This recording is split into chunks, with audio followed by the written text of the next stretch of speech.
Now, what happens in Europe affects Indo-Pacific countries, and what happens in Indo-Pacific impacts European situation. So we are intertwined already.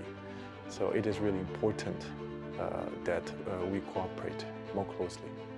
I think when we look at the challenges facing Europe and Asia, one unifying thread through the two regions is the fact that we're seeing an assault on international law, on the international rules-based order.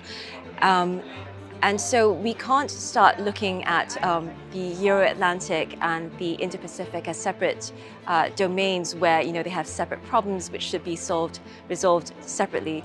The rules-based international order is international for a reason. What happens in one part of the world impacts another. I think that in some way, Indo-Pacific region was very fast to react to the war against Ukraine. Like Singapore, for example, joining in the sanctions for the first time in its history.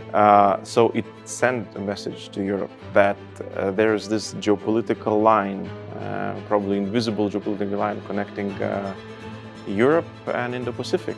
And I think that the expectation here is very, very clear, that in case something happens here, they would very much like Europe to react, helping them defend rules-based order on their region. I think it's necessary.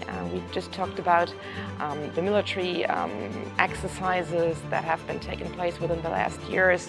So there should be more cooperation, exchange of ideas, maybe military inventions should be shared. So all those things have to be negotiated, and we have to have a closer look with whom to cooperate within this region, who will share our values. EU should realize it is the time to engage in the Indo-Pacific in a more meaningful and a constructive way, because Indo-Pacific is a platform to connect worlds from both sides of the spectrum.